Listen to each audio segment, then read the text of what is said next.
All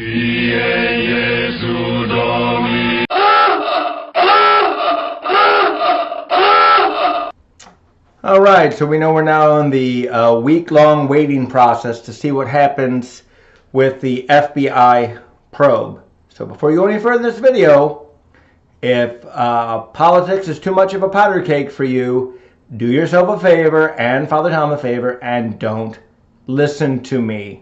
I have no patience for trolls. I have no patience for anybody who's going to make character assassinations. You'll just get blocked, muted, ignored to whatever degree I can. With that being said, if you can handle political discourse and not go bananas, then please continue to listen.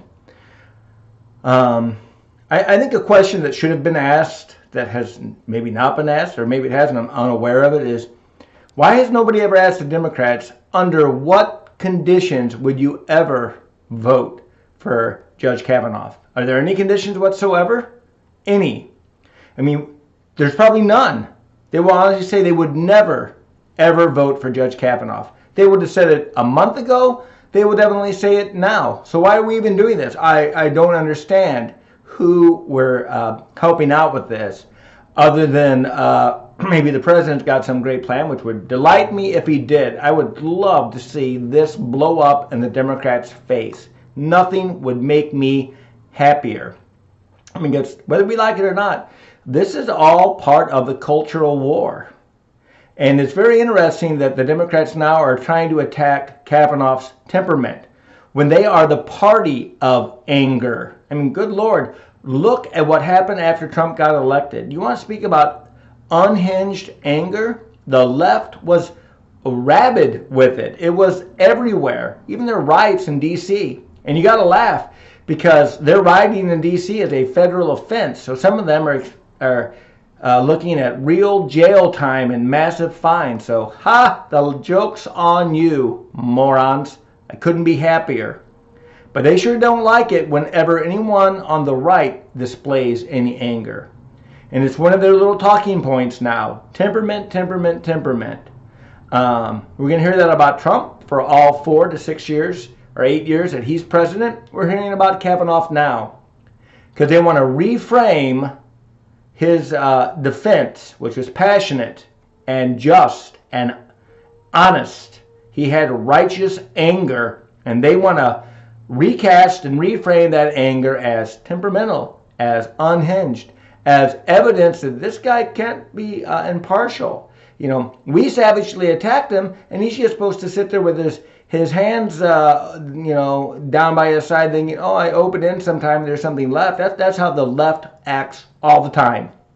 You're talking about the party that has no problem with abortions ever. They don't even want to see it encroached upon in the final stages of a pregnancy. The most rabid among the left. The less rabid, they might want to see some limitations. But let's be honest, the issue that they're afraid of collapsing their whole house of cards is that abortion will go back to being a state issue. They don't want state issues in their agenda. They want national issues. They want national issues that they can pose upon everybody. Because if there's one thing that makes a lefty happy, it's forcing you to do something against your will. That makes them happy. They love lording authority. Now, there are people on the right who do that too. In fact, it's an addiction all of us have. So we have to really be careful. There is a very dark side in our nature that likes authority and likes lording it. It runs in that same channel as defiance. And they're just different sides of that same coin. We like to be defiant to people in authority, but we like to lord it. And boy, we like it when we can exercise it. And the people we are exercising over have no choice but to acquiesce.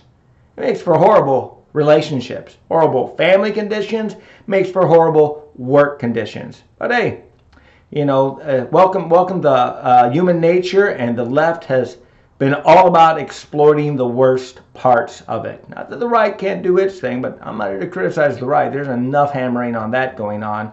The left thinks somehow they are above review, above criticism. That's how they always want to package it. If you criticize them, you are racist, you are sexist, You are anti this, anti that. And forget it. It's pointless. Why even pretend that we can have a civil dialogue with most of these people? Just be blunt and courageous and know your facts. They don't matter at the beginning, but the facts will matter at the end.